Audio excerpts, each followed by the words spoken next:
Hello, and today we'll continue with the newest update of Beyond the Ruins.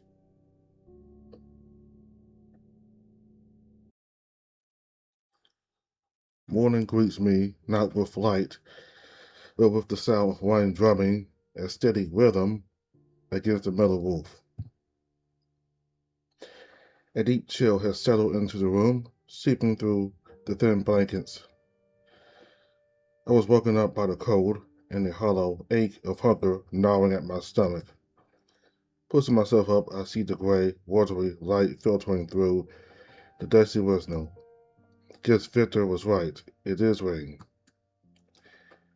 It's well into the morning, maybe even approaching noon, but a stormy sky makes it feel like a perpetual dawn. I stood up as a shiver ran through my feet when I touched the cold floor.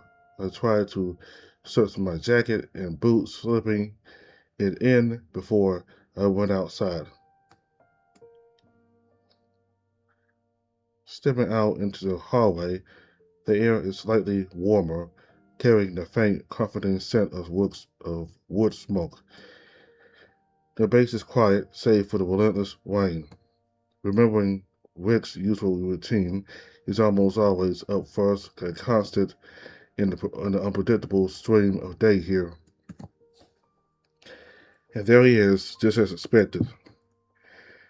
Rick is seated on the floor beside a small makeshift campfire contained within the pile of wood. The flames cast a flickering orange glow that dances over his stoic features and pushes back the dimness of the hallway. He's staring into the fire, a tin cup cradled in his hands, steam rising from it in lazy spirals. I move quietly, not wanting to disturb the quiet moment, and sit near him. I hold my hands out to the welcome heat, feeling the warmth seeping into my frozen fingers. For a moment, the only sounds were the crackle of the fire and the rain on the roof. Then he speaks, his voice a low, steady rumble. Good morning, Roger. I glance at him, noticing the way the firelight softens the hard lines on his face. Good morning, Rick. Cold, isn't it? Yeah, I woke up shivering. Perhaps warm food would help. Before I can respond, he's already moving, reaching for a pot that sits near the edge of the fire. He ladles a generous portion of stew into a warm metal bowl and hands it to me without hesitation. The scent hits me first with savory, earthy, and hints of herbs. I picked up the bowl that he settled in front of me. The bowl is warm, almost too hot, but I don't let go. I take a spoonful. It's simple for. I take a spoon.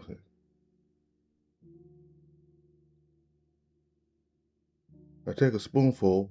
It's simple fare with chunks of meat, root vegetables, and broth. The flavors are there, still the same as yesterday, but it's good enough, more than good enough for a morning like this. The warmth spreads through me from the inside out, chasing away the lingering chill. I look outside. The rain continues. It's poor, but here in this small circle of firelight, I feel safe. I look at Rick with his own bowl in hand as he takes a bite. He hums and stirs his stew absently, lost of whatever thoughts occupy a man like him on a morning like this. It's peaceful, unexpectedly so. For a while, we just sat there together, two people staring at a meal and a fire. With his eyes still on his bowl, Rick spoke. You ready to help Kraus today? Yeah, I forgot I have a duty with Kraus today. Yeah, I can help him. Rick's mouth quirks into something that might be called a smirk. It's subtle, barely there, but I catch it. Good. He could use some hands. He takes another spoonful of stew, chewing thoughtfully. Kraus is on weapon maintenance. He's quite a handful. There's a note of amusement in his voice, rare and fleeting.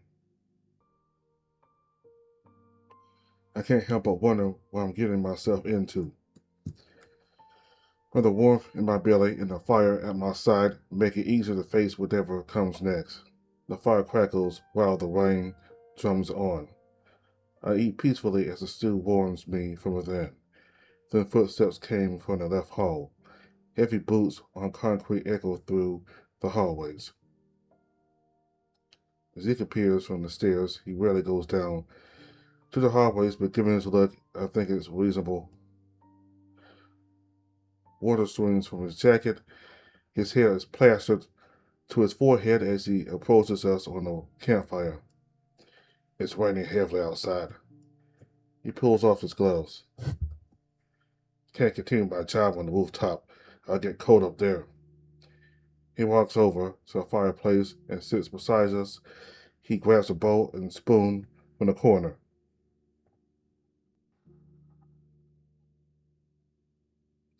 Steam rises as he fills it from his bowl, a warm, steaming bowl of soup in his hands.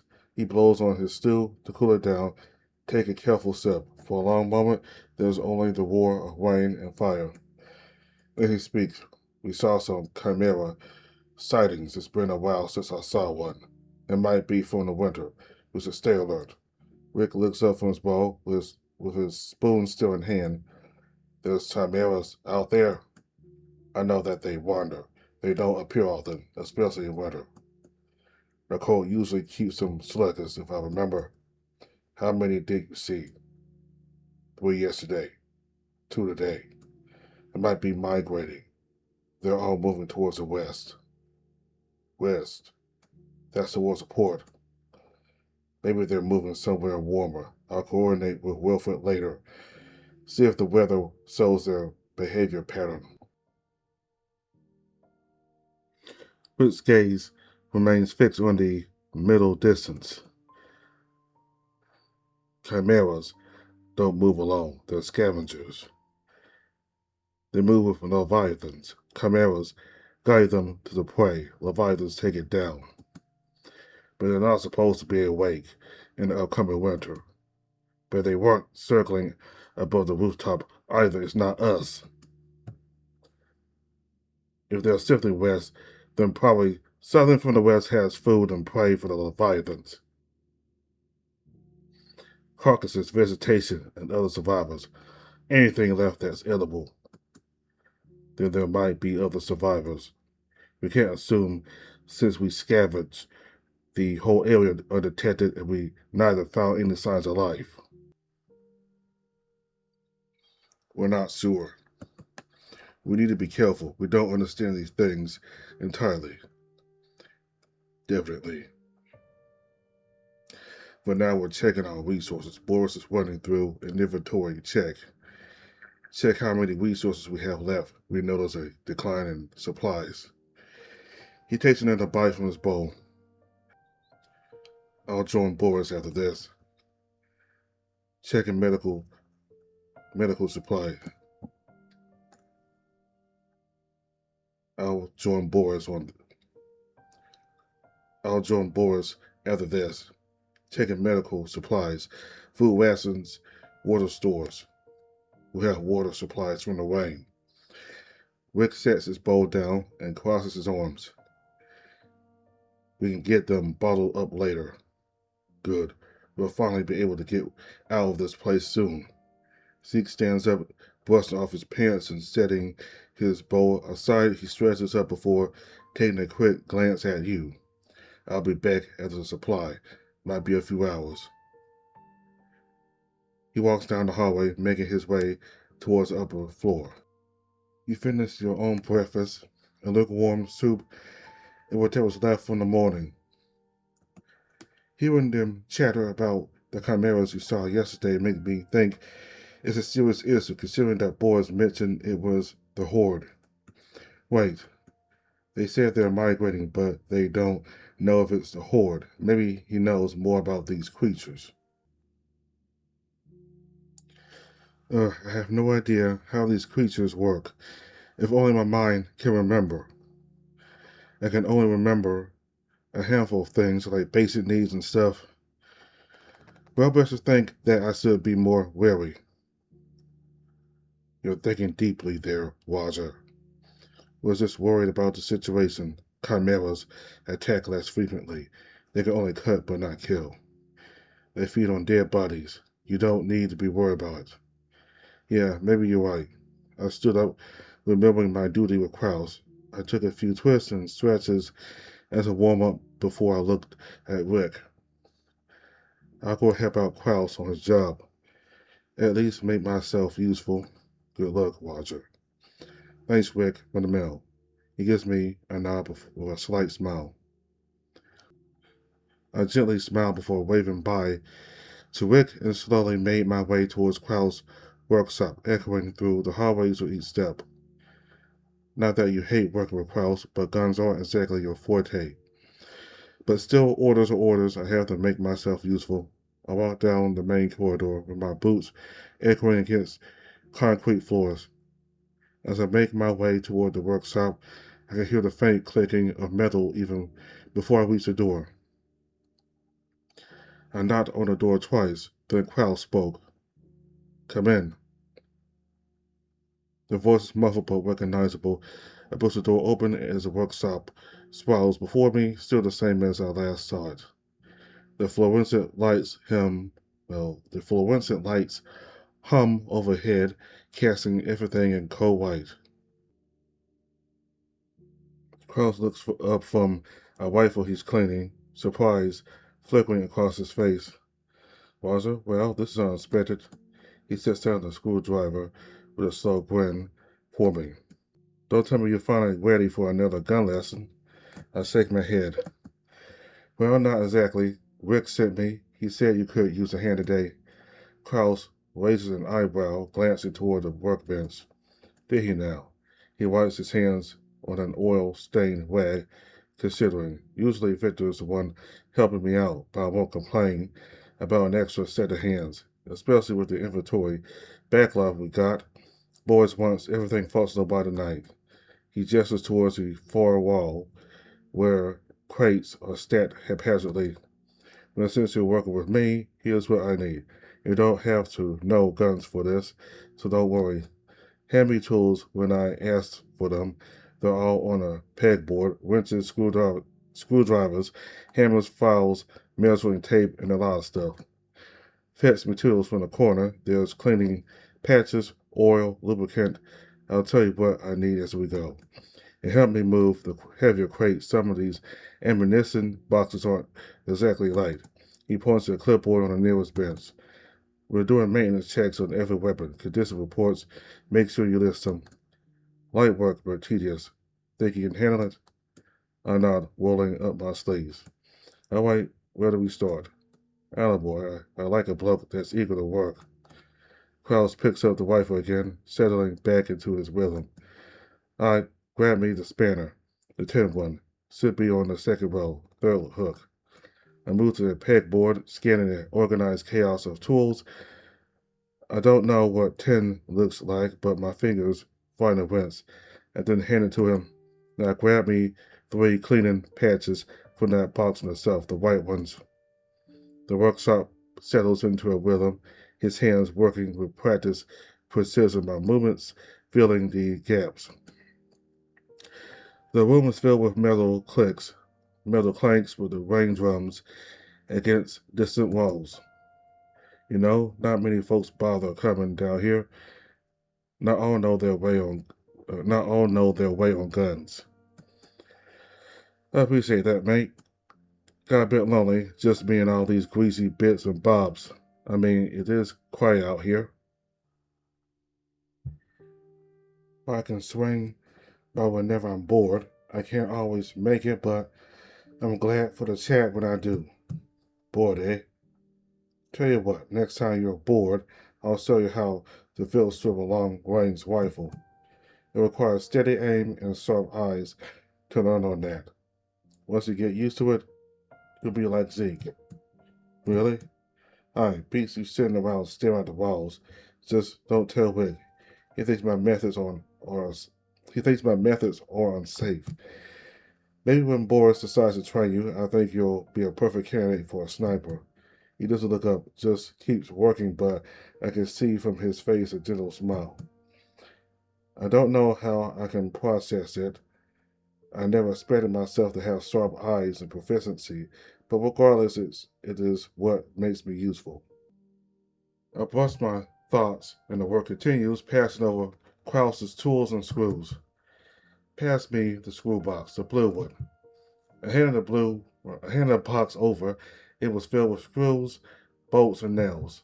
Krause's hands work with precision as he disassembles a pistol, while I find myself reaching for cleaning supplies. Time passes and the room is filled with metal clinking, suffering and steps outside. Thunder rolls low and distant, still pouring. Piece by piece, gun by gun, minutes sweats ahead, and I'm almost done with my work. And FN Scar's functional. I think that's the last gun. Noted. I finished writing down all the guns that have been maintained. I then dropped the clipboard on the workbench. I look at Krause and he seems like he's finished with work as well.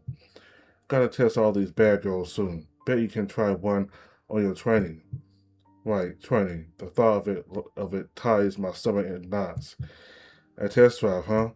Yeah, it's your first time shooting a gun, eh? Yeah, first time. The only thing I've ever shot was a photo. This is a different kind of recoil. I remarked nervously as I have never handled a gun in my whole life. Never had reason to before. Now it's the only reason. A different kind of recoil, yeah? That's one way to put it.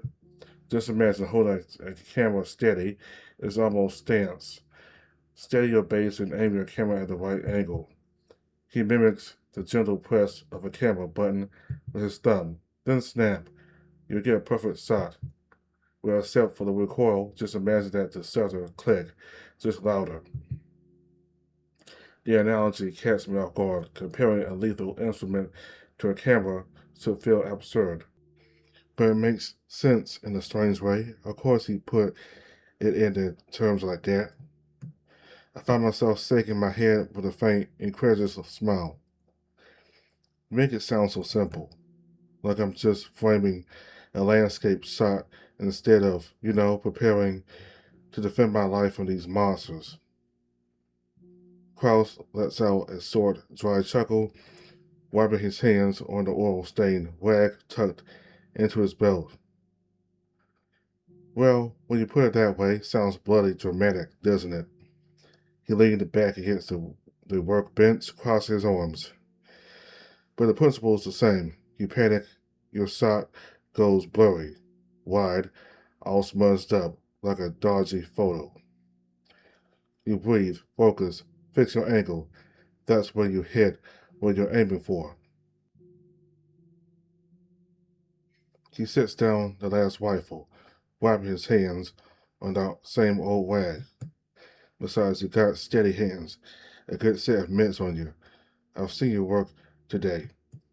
No shaking, no fumbling about. You follow instructions to the letter. That's half the battle right there, mate. The rest is just learning the tool. You'll be right. I glanced down at my calloused hands, forgetting where I got this from. Guess I inherited it. Yeah, I guess it is like a camera. Mm-hmm. He stands, stretching his back with an audible crack. Well, all the work is done now. Just needed to close off the boxes and clean up the place.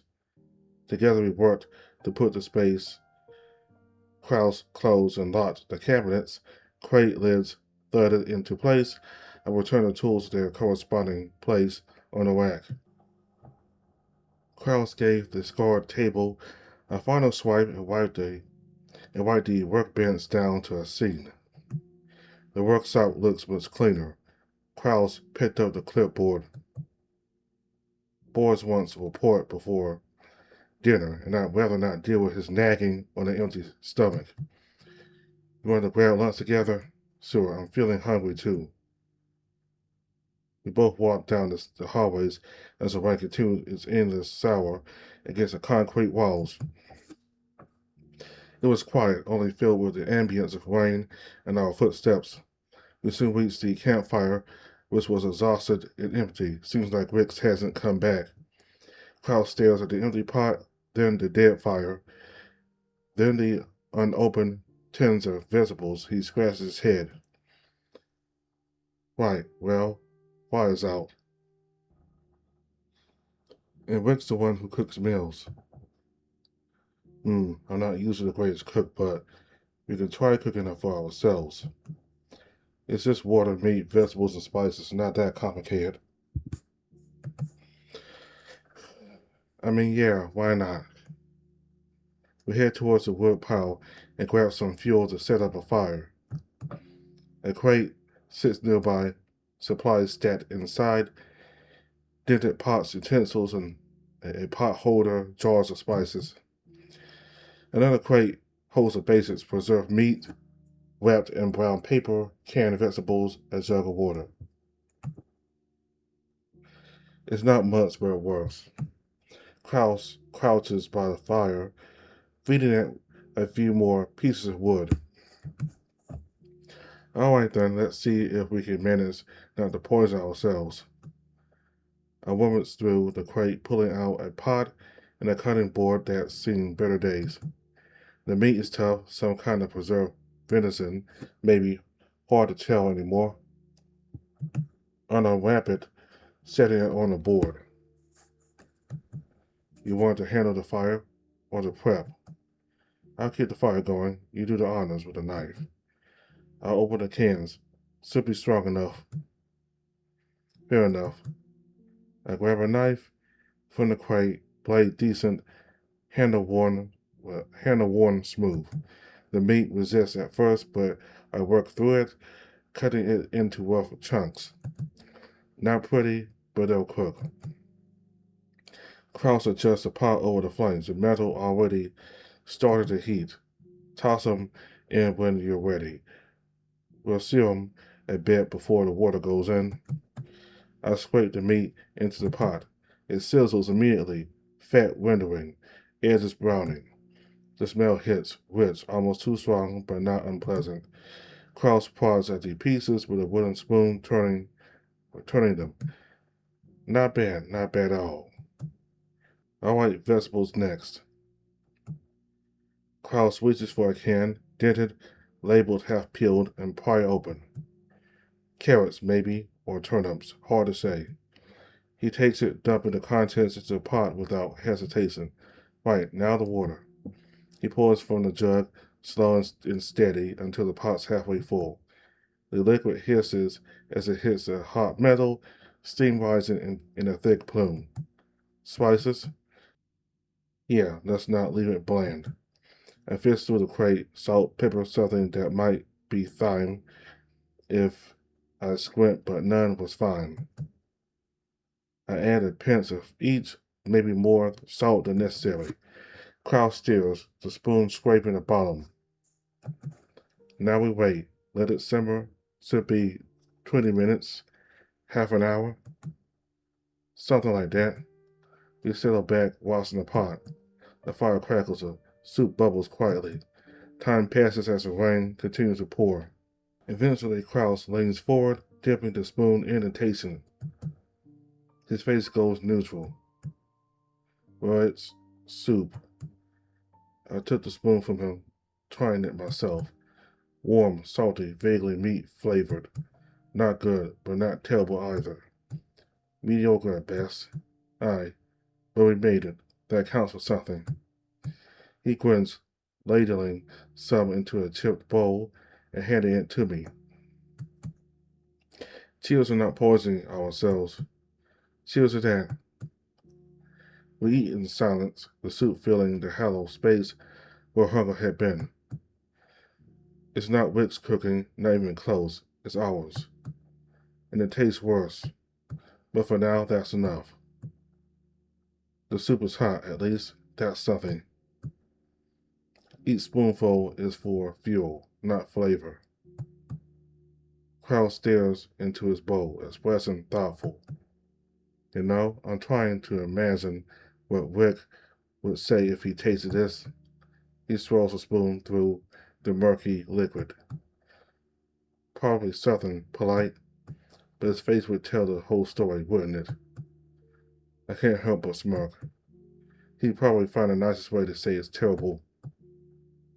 Yeah, and Zeke wouldn't even bother being nice. He'd take one sip, look us dead in the eye, and say never again. The image makes me chuckle despite myself. Good thing they're not here then, too, right? Klaus takes another mouthful, grimacing slightly. But we're hungry, mate, and hunger makes even Weber's taste decent. That's survival for you. Lowers your standards real quick. He's not wrong. Speaking speaking about Wick, he should have been back by now. I wonder where he went, especially if it's raining outside. His voice is low, almost lost in the weather. He isn't talking about the soup anymore. I glance towards the corridor where the rain-streaked windows saw nothing but gray. He's probably upstairs, checking on the upper floors. I guess he often gets busy, or maybe he's sleeping inside his room. Kraus stirs his soup absently, the spoon making slow circles. Maybe, but the weather's gotten worse since this morning. There's genuine concern there, buried under his usual gruffness. I take another sip of the mediocre broth. I finish the last of my bowl, setting it aside. The warmth settles in my stomach. Kraus drains his own, wiping his mouth with the back of his hand. Well, that's that, then. He stands, stretching his arms overhead with a grunt. Right, I should probably go have a yarn with Boris. Report him about them guns. See how his inventory checks going. Make sure our numbers line up. Knowing him, he's already 3 steps ahead, and knowing no one's caught up yet. What about you? Got plans or just wondering? Thought I'd check in with Wilfred. He's been busy. See what he's up to. Freddy's probably working with the perimeter, the Chimera situation. Bloke's thorough, I'll give him that. Kraus gathers the empty bowls, stacking them in the crate. All right then, catch you later, Roger. And hey, thanks for helping today. Made the work go faster. Anytime, Kraus. He nods, that easy grin returning. Next time, maybe we'll actually make something edible, yeah? Maybe. With that, he heads down the corridor, boots echoing as he disappears around the corner. I watch him go, then I turn the opposite direction towards Wilfred's office.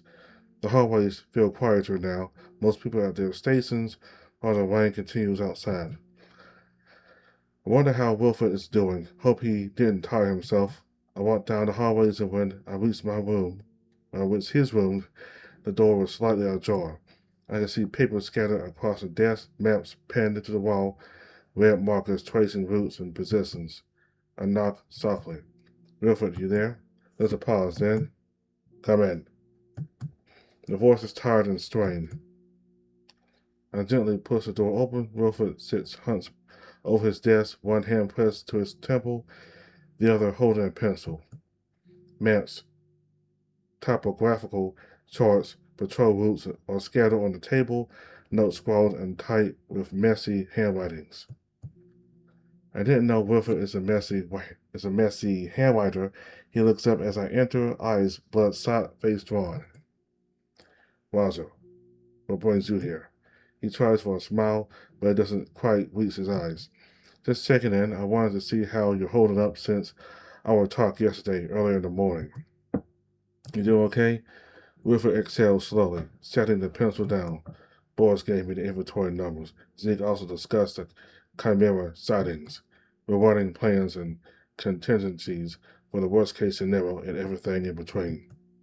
In the Chimera's moving packs, we need to know the danger points or emergency routes. If it's a horde, well, then we need to know how long we can hold. And right now, I'm not sure we have enough ammunition. Not if they come in numbers. The weight in the room is palpable, and he burrows his eyebrows. I step closer. You've been at this for hours, haven't you? Since this morning, before breakfast. Wilfred, you need to take a break. He shakes his head immediately. There's too much to do. things that needs to be done. You miss something critical if you burn yourself out. You know that. You've told me the same thing before. He stops, blinking for a moment. He just stares at the papers in front of him. Then he leans back in his chair, rubbing his face with both hands. You're right. I know you're right. He breathes in, deep, slow, then out. The tension in his shoulders eases as it comes down. All right, a break. Just 10 minutes, maybe 15. But only because you ask. Good, that's all I'm asking for. Wilfred stands, rolling his neck with a series of audible cracks. 15 minutes. Then I'm back at it.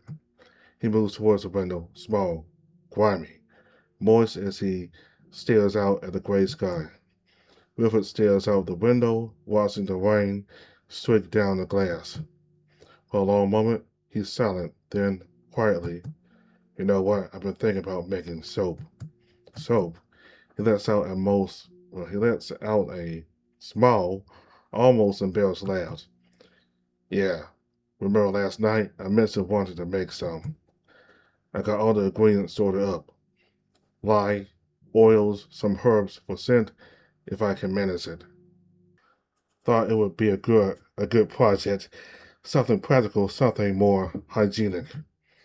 He turns from the window, leaning against the sill. But between the Chimera reports and the lockdown prep, I haven't had a single moment to actually do it. And now it's just sitting there, waiting. There's something wistful in his voice, like he's mourning the loss of something small, but significant. I consider this for a moment. What if we did it together? Wilfred looks up, surprised. What? The soap. What if we made it together? It would be better to have us all tidy, right? You walk me through the process. I help with the work. We could do it this afternoon. Let it set overnight, dry out tomorrow after the rain clears. He hesitates, glancing back at the desk piled with maps and notes. I don't know. There's still so much. Wilfred. I keep my voice steady, calm. You just agreed to take a break. 15 minutes, you said. But we both know you need more than that. Ain't it nice to have us cleaned? Besides, I've seen dirt, dust, and oil everywhere. He's quiet, considering. Then slowly a small smile breaks through the exhaustion. You really think we could manage it today? I do. We got time. And honestly, it sounds like a good person to make soap, right? Wilfred exhales, longer this time deeper. All right, yeah, let's do it. I've got everything in stores. Won't take long to set up. His expression softens, some of that tension draining away. It'll be nice, working on something useful. Exactly. First, we'll need a pot, a heat source, somewhere ventilated. Live fumes aren't pleasant. We gather the supplies from the crates, a large unused pot stand and vial, a vial of lavender oil, and a bucket of white wood ash. Wilfred sets up a campfire near one of the ventilated areas of the hallways. The rain's still coming down, but the airflow is enough. Wilfred pulls out a smaller metal pot, put it on a makeshift stand over the campfire. First things first, we need to make the lye. It's a base of soap. Without it, we're just mixing oils. He retrieves a bucket filled with white wood ash, carefully collected, finally sifted. This is from the campfires we've been burning. Clean white ash. I watch as he measures water in the pot, into the pot, then slowly adds the ash, stirring with a long wooden spoon. We're going to boil this down, let the lye leach out of the ash. Takes time, but there's no rush in it. He adjusts his position and soon the mixture begins to simmer. Steam rises, carrying a faint, acrid smell. We settle into wait. Wilfred leans against the wall, arms crossed, gaze distant. You know, what I'm looking to washing after this. You know what I'm looking forward to washing after this. When's the last time any of us actually had a proper wash? Wilfred lets out a rueful chuckle at the question. I know I'm overdue. can probably smell it on me by now.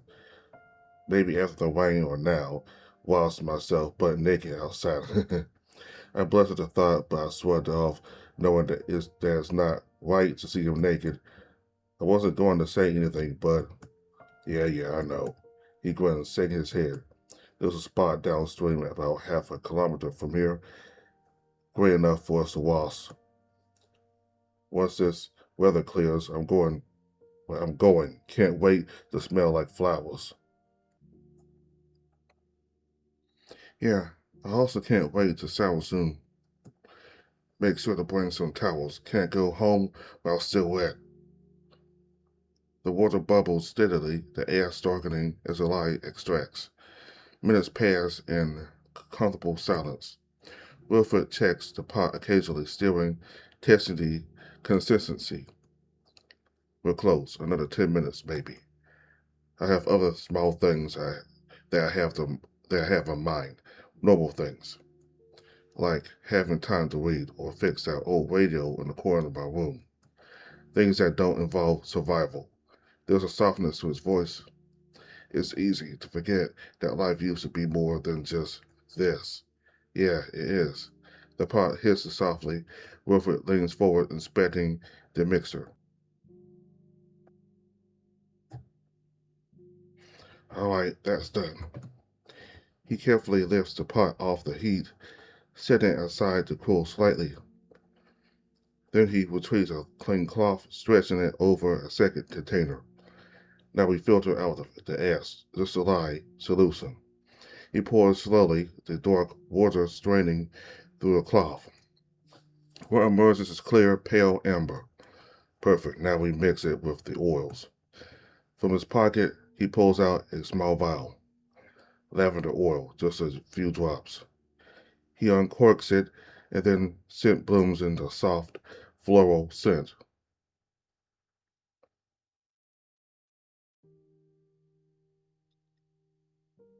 He uncorks it, and then the scent blooms in a soft, floral smell. He adds 3 drops, then stirring gently. There, that'll make it smell better. He reaches for an old, battered, clearly repurposed mold. It's a popsicle mold, the kind with small square indentations. Is that a popsicle mold? Yeah. He grins sheepishly. Not exactly a proper soap mold, but it works fine. He carefully pours the mixture into each mold, filling them to the brim. The lavender scent lingers soft and comforting. Now we let it sit. Hardened by the morrow we have soap, and as soon as the sun appears, he sets the mold on top of a crate. Then he opens, well, then he steps back, hands on his hips, surveying our work. The light mixer cools slowly on the side. Not too bad, at least not to save itself.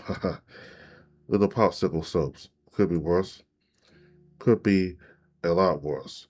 At least they work. I've seen people try to make soap in all sorts of ridiculous modes. Saw someone use a balloon once. I laughed, shaking my head. Swear on it. The whole thing popped and spilled all the lye. Ended up with soap suds everywhere. He chuckles at the memory. Some of their earlier tension fully gone now.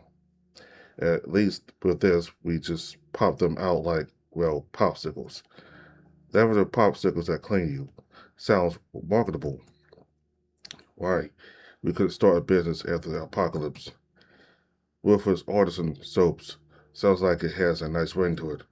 We stand there for a moment, admiring the simple accomplishment, then Wilfred glances towards the window, noting the fading light. We should clean up. Don't want to leave this mess overnight. Agreed. We work in comfortable silence, gathering the tools, spoons, measuring cups, the pot still warm to the touch. Wilfred carries them to the window where rain pours steadily. He holds each piece out into the downpour, letting the water rinse away residue. Nature's dishwasher. Not the most efficient, but it works. I hand him the wooden I hand him the wooden spoon, and he scrubs it under the wing. Water streams off the edges, carrying away the last traces of lye and oil. Better than nothing. Exactly. Can't waste our clean water on this when we got a sky full of it. He passes the tools back, and I set them aside to dry. Meanwhile, Wilfred moves the campfire, making sure the flame is completely out. He stores the remaining ash in its container, seals the ore jar, tucks everything back into their designated spots. The room slowly returns to order. Once everything is put away, Wilfred leans against the wall, finally allowing himself to relax fully. I know, I just realized something. What's that? My 15-minute break turned into, what, an hour? More, maybe more? Time well spent, though. No argument there, but I should probably get back to the office. Those maps aren't going to plan themselves. There's resignation in his voice, but also acceptance. He straightens up, rolling his shoulders. At least now my head's clearer. I can actually think straight. He gives me a tired but genuine smile. I'll finish up the contingency plans tonight. Get them to Zeke by morning. And tomorrow, when the sun's out, we'll have soap.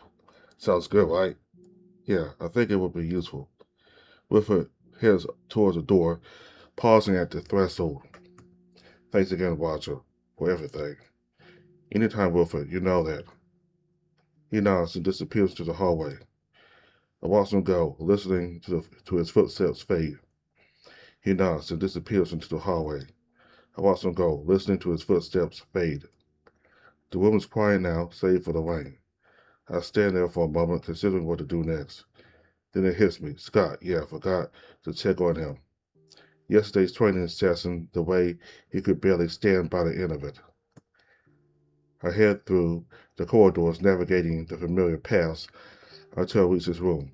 Scott's room is near the end, a small space with a single bed and not much else.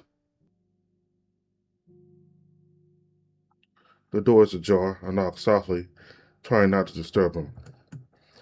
Roger, you there? A groan answers me. Yeah, come in.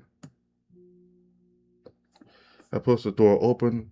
Scott is sprawled on his bed, one arm draped over his face, the other hanging limply over the side. He looks absolutely wrecked. Hey, sorry, can't really move properly right now. Is it that bad? That bad. He's still slightly wincing. Every muscle I didn't know I had is screaming at me. Boys training yesterday still left me sore, so I'm just resting. I thought I was in decent shape. Turns out I was very, very wrong. You need something? Water? Food? Nah, I'm good. Just sore. Really, really sore. He pauses and adds, actually, Boris wants me on duty tomorrow, morning shift. So I need to be functional by then, which seems optimistic. I remember the ointment Wilfred gave me, the one for muscle pain. I pulled it from my pocket and gave it to him. Here, Wilfred made this where my muscles hurt. It should help with the soreness. Scott lifts his head, eyeing the small tin. He takes it, unscrewing the lid, and sniffing constantly. Smells like herbs and something minty. Something like that. Just rub it on the worst spots. Scott starts applying it to his shoulders, grimacing as he works the ointment into his muscles. God, everything hurts. My legs, my back, even my neck somehow. I don't know how Boris expects us to keep this up.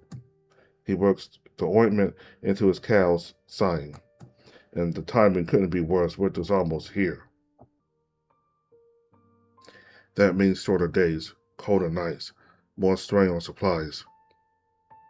More patrols, more inventory checks. His voice is tired, edged with frustration. It's like the work never stops. There's always something. Chimera's lockdown prep, training, and now the port one. He leans back against the wall, closing his eyes. I'm just tired, you know? I want to rest once in a while. Yeah, I know. There's a beat of silence, then I speak. What about Watson? Might help with the soreness. Wilfred said there's a river not far from here. Cold water could ease some of that tension. Scott considers this, tilted his head. Huh, that might actually help. Cold water is supposed to be good for muscles, right? Reduces inflammation or something. Something like that. Yeah, maybe I'll do that tomorrow after duty. He opens his eyes, staring at the ceiling. Speaking of tomorrow, Boris's port plan. You heard about that? I've heard bits and pieces. We're we're walking. Can you believe that? Walking. There's a spare car sitting in the garage, perfectly functional. I heard that from Xavier. I was asking what a car is. I mean, I get the general idea. I think I just forgot a lot of things. Scott stops fiddling with the gear in his hands. He looks at you with his usual smirk fading. You forgot what a car is? I remember. Wheels, moving. The details are all fuzzy, like a story someone told me once. Scott lets out a low whistle, shaking his head. Right, well, it's a metal box on wheels. Has an engine that burns fuel to make it go. Faster than walking, keeps the rain off. Used to be everywhere, but no fuel. Because of course there's no fuel available nearby. So we're stuck hauling supplies on foot, or with a cart if we're lucky. He shakes his head. If we had oil, we could drive, load up the crates, make multiple trips, save time and energy. But no, we'll be dragging everything by hand like it's the Stone Age. My back's already complaining and we haven't even started. His voice drops quieter now. Sometimes I wonder if we're even going to survive out there. The ports are far, and if chimeras are migrating through, then winter's really coming sooner than we expected. We're low on ammo, we're low on meds, and we're gonna be dragging everything we find back on our backs. One good ambush and that's it. Game over. He trails off unspoken and worried that's hanging heavy. I sit on the edge of the bed, meeting his gaze. I think we'll be fine. I know that's probably the most optimistic thing anyone said all week. But Wilfred isn't sending us out blind. You've seen him. He's been planning this for weeks. Every route, every alternative path, every known danger zone on the map. He's not the type to risk with our lives or let us walk out there unprepared. Scott looks at me, wanting to believe it, but there's doubt in his eyes. Like I'm not going to lie, I'm not going to lie and say it'll be easy. I won't. We're going out there with limited supplies, no vehicle, and creatures that could tear us apart if we were not careful. And yeah, one ambush could end everything. That's reality. I pause, choosing my words carefully. But we've made it this far, haven't we? Through everything that's already tried to kill us. We're still here, still breathing. That has to count for something. You've been on dozens of ones. You know what you're doing. And you've been training.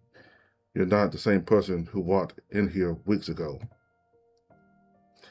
Scott looks at me for a long moment, then he exhales slowly, easing the tension from his shoulders. Just worried. What if we end up in danger? What if these things are not hibernating? I lean forward slightly. Are we going to face danger? Absolutely. Could something go wrong? Yes. But Wilfred's contingencies aren't perfect, but they're the best shot we got. And honestly, we don't have a choice. If we don't go, we starve, we run out of medicine, we die anyway. So we might as well go out there and fight for it. Scott exhales slowly, rubbing his face. You're really bad at reassuring people, you know that? Yeah, I know. But I'm not going to sugarcoat it. You deserve it better than empty optimism. Scott looks at me for a long moment. Then, despite everything, he smirks. Fair enough. At least you're honest. But yeah, you're right. Wilfred knows what he's doing. He rolls the last of the ointment into his arms. Thanks for checking in. and for this. He held up the ointment and returned it back to you. My arms feel better already, or maybe it's just a placebo effect. Either way, I'll take it. Good. Now get some rest. You'll need it for tomorrow. Yeah, I will.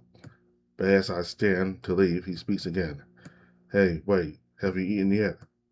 Well, not yet. Me neither. You want to grab something? I can manage walking if it means actual food. So let's go. Scott drags himself off the bed with a groan, put on his tank top, and we head out together. The hallways are dimmer, now with evening settling in, not like it was brighter earlier as rain pours. We make our way to the hallways where the campfire still burns. I saw a few others gathered there for dinner eating. Scott and I find a spot near the fire, the warmth, and the campfire casts flickering shadows across the hallway. Tonight's is some kind of stew, thin, but warm. I picked a bowl and served myself some stew.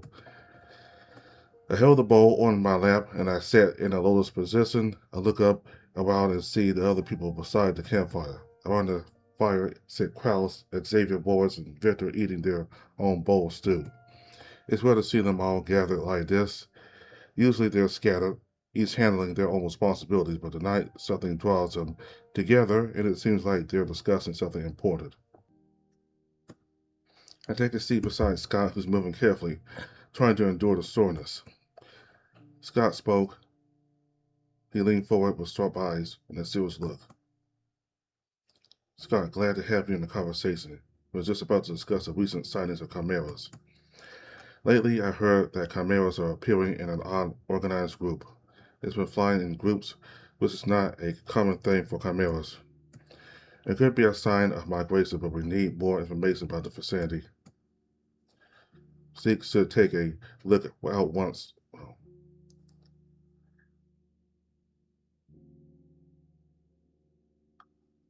Zeke should take a look out once the rain clears.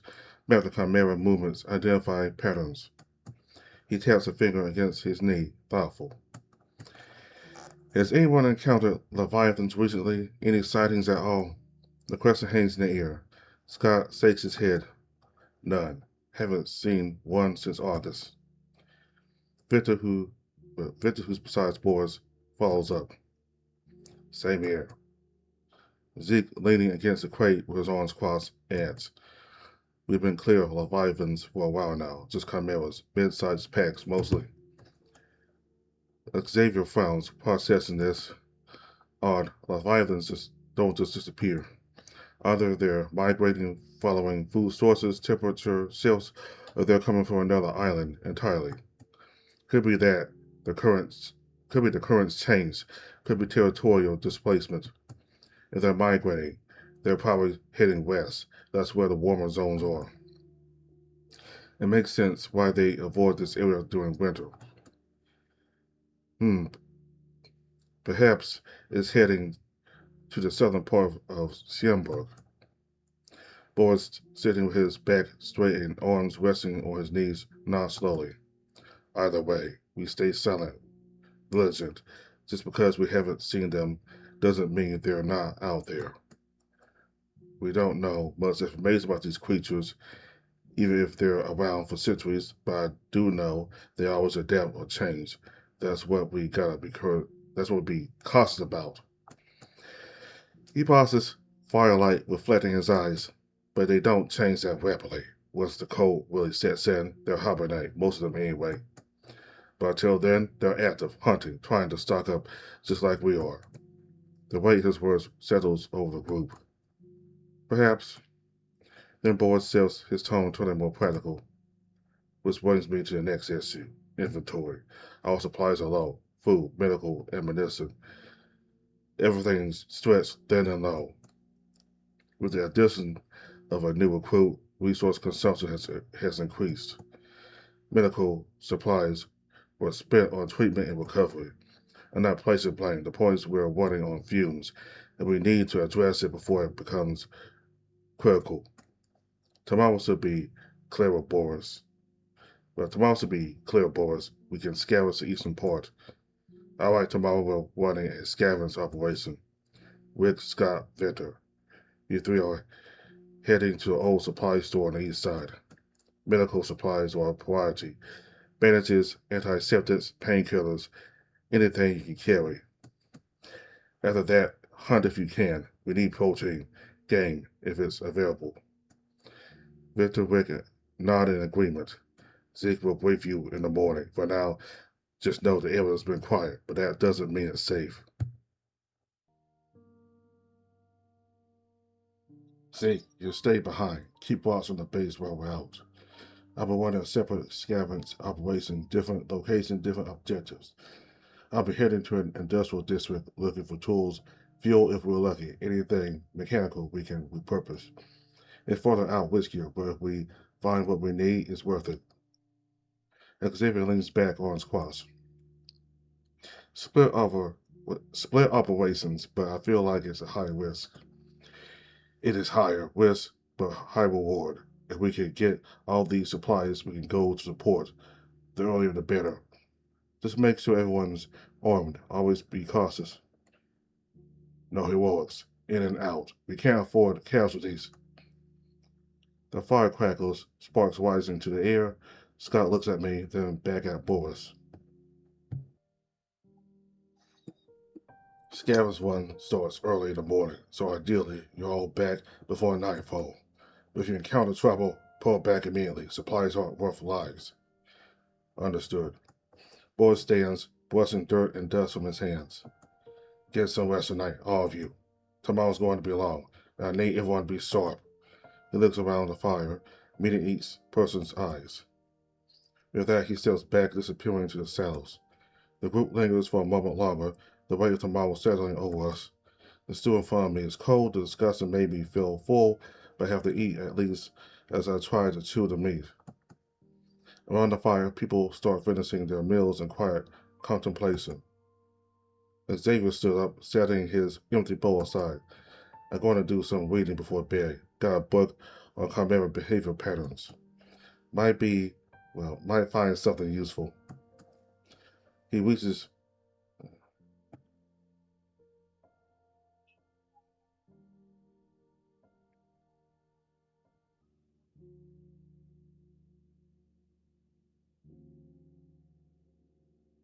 Might find something useful. He stretches joints, popping softly. Good night, everyone. Stay safe out there tomorrow. A few waves of quiet good nights follows him as he disappears down the corridor. Victor finishes his stew next, scraping the last bits from his bowl. I'm turning in early. Need the rest. He stands, rolling his shoulders. I'll see you all at first light. Be ready. He nods at Scott and me specifically. Get some sleep. Tomorrow's going to test us. You too, Victor. Yeah, see you in the morning. Victor heads off, his heavy footsteps fading into the distance. Zeke, who's been sitting silently against the wall, finally moves. He stands without a word, just a brief nod to the rest of us. Rest well. That's all he says before walking away, his figure swallowed by the saddles, followed by Rick, who stood up, brushing his pants. Good night. I'll see you, Scott. Tomorrow by early morning. He pats Scott's shoulder and mine before he turns away and leaves. Now it's just me, Scott, and Krause left by the fire. Krause finishes the last of his stew, letting out a satisfied breath. Right then, time for me to hit the sack too. He stands, stretching his arms overhead with an audible crack. Good night, lads, and good luck tomorrow. Stay sharp, yeah? Don't do anything stupid. He grins at us before he claps Scott on the shoulder as he passes. And Scotty, don't let him work you too hard. I'll try. Krause chuckles, then heads off down the hallway, whistling softly. Now it's just Scott, Rick, and me. The fire crackles quietly between us. I force myself to take another bite of the cold stew. It doesn't taste like months anymore, but I need the fuel. Scott finishes his stew, setting the bowl aside with a tired sigh. Scott watches the flames lost in thought. There was But you nervous about the ball? A little, but I think we'll manage. Yeah, I think so too. He picks up his bow, staring at the dregs. Just feels like everything's happening so much at once, you know? It feels like we're always one step away from something going wrong. You gently pat his back. You've made, but you've made it this far. I believe everything will go well by tomorrow. I hope so. I just need to relax. He sets the bow down, finally standing. Well, guess I better actually rest tomorrow.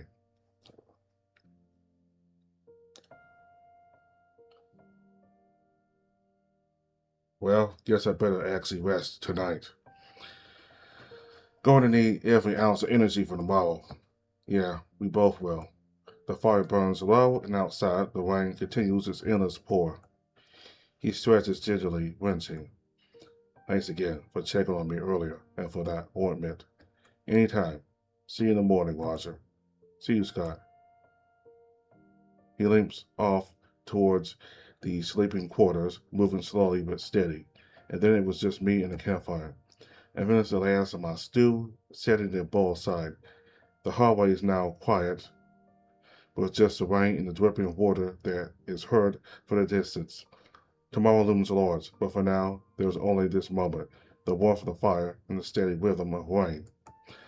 I sit there a little longer, letting the exhaustion finally catch up.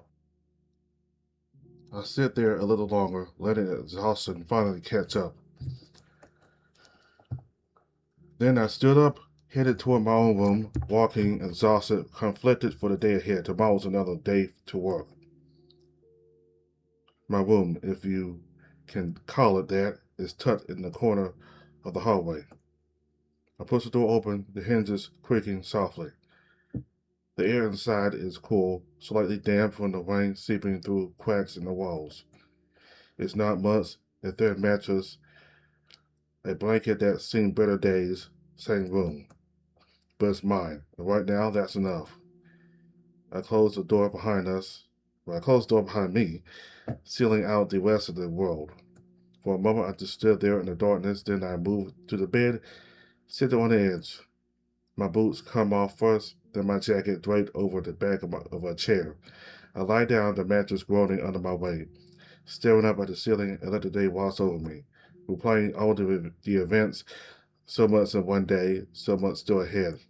I close my eyes, listening to the rain. It's constant and relentless, but somehow it's also comforting.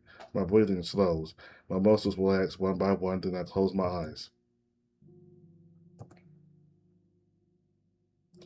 I sit forward, eyes on knees, soft, with voice softening.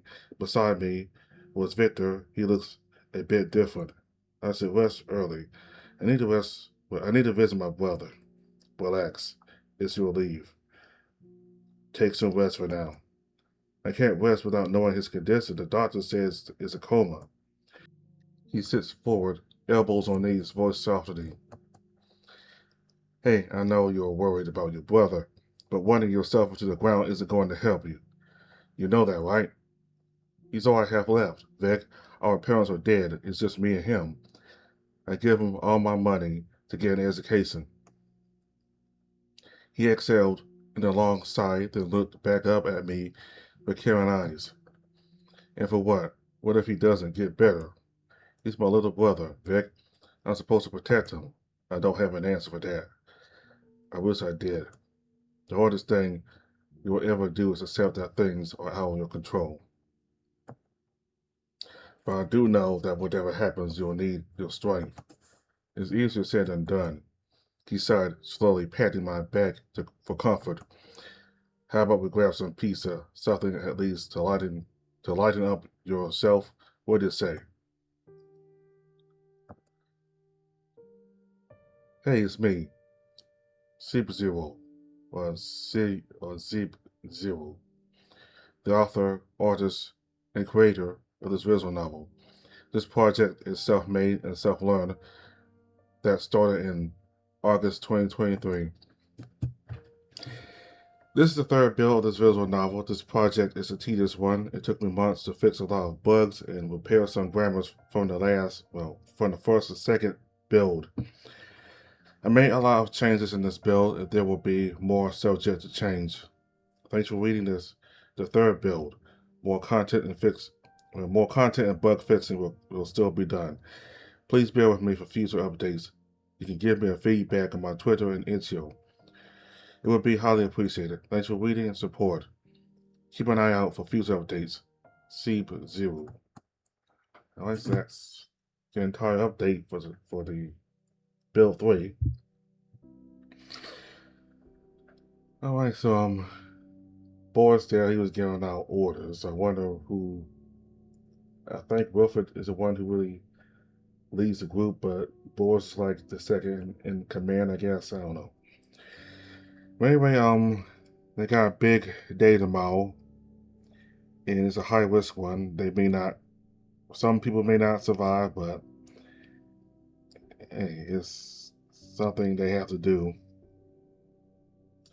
You got these chimeras and Leviathan monsters migrating to this area where it's warmer, I guess. I guess these monsters hibernate in the winter, so I guess by then it'll be safer, but they still have to go, even though it's still warm. I mean, the group here, they have to go out even though it's still warm, and there'll still be these chimeras and leviathans out about who could literally ambush them and attack them and kill them. So they gotta have to carry all this equipment. Xavier said there's a car that's in good shape that could be used, and they could store all the stuff in there. But Kraus, what's his name again? Not Kraus, but Boris prefers to do it on foot. So yeah, Xavier didn't like that. And Scott, he's very drained. All these drills that Boris makes him do, he's drained. I mean, even for a guy like him, he's a muscle guy like him, it's just draining. He's very exhausted, and I'm happy, that the MC decided to visit him. It did make Scott feel a little better, and that ointment that Wilfred made really did help Scott a little bit afterwards. But I like that Roger went to Scott's room, and it gave Scott an opportunity to just vent about what he's been about what Boris has been making him do. Sometimes just venting about stuff can help too. And Roger, he also helped Kraus with the guns and give him the pieces for him to disassemble and assemble a gun. Or I think it's disassembling the gun. But anyway, he's Kraus. He's trying to make sure the guns are in perfect state before they leave, because they might have to use it for some monsters or other people even. So that's very important. His role is very important, and he says that Boris is very demanding, but again, we know that Boris is very demanding of everybody. This stern military type of guy, and if you remember the sword interaction Roger had with Boris, he's certainly somebody who's very stern and just no nonsense type of guy, no military guy. So and also Wilfred, he a lot is on his plate. He's, I guess, a leader, and he has to approve these ideas and plans that Boris and some of the others are also have, and it's stressful to him, and he got a lot on his plate. But Roger, told him they needed to rest. If you keep on doing this, you're gonna wear yourself out, and that's not good. They need some breaks. And so Wilfred agreed, and the both of them decided to help. Ross decided to help Wilfred with making soap.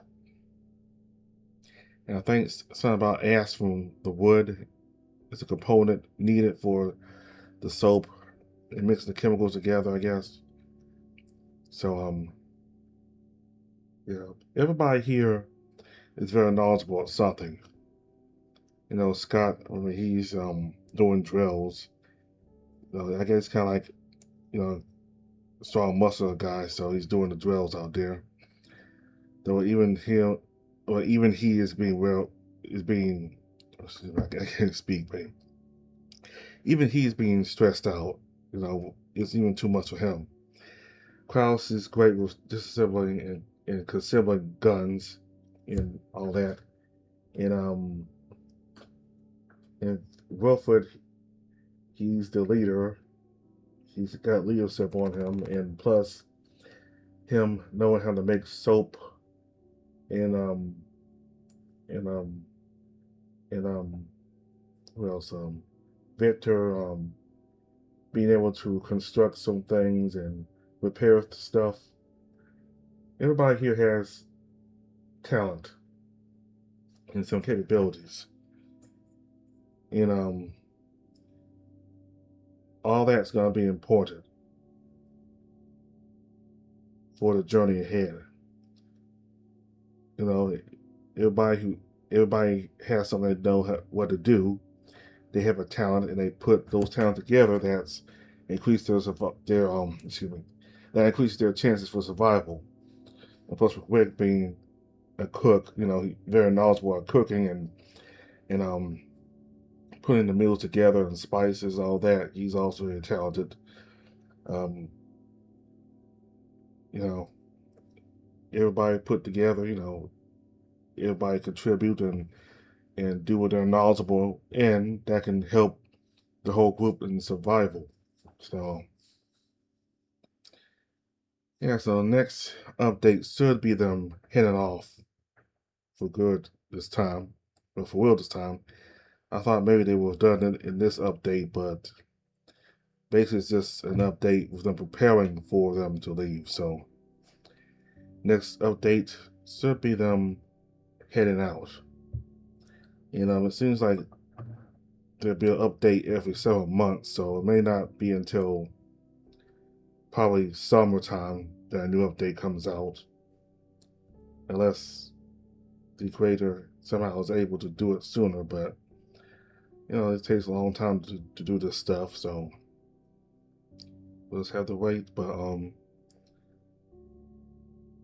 anyway, happy this update came out, and I enjoy this story so far. I enjoy the characters. I enjoy Roger, and I enjoy these recaps of these stories from Roger's past and their past, whenever he goes to sleep and has a dream. With like this dream just now, the end of the update, Roger was talking with Wilfred about his little brother, who's I think is in the hospital, I guess, and he's very worried about his little brother, and that he will give him all his money for the education. And Wilfred tries to reassure him about his brother. So we're basically looking at snippets of their past, all these people's past, and I think everybody has some level of amnesia where they don't really remember each other, or maybe they don't really remember everything about each other. Some have it worse, some kind of minor, but I think that's what's going on here. So hope you all enjoyed this update. I did. So thank you all very much for watching. Goodbye.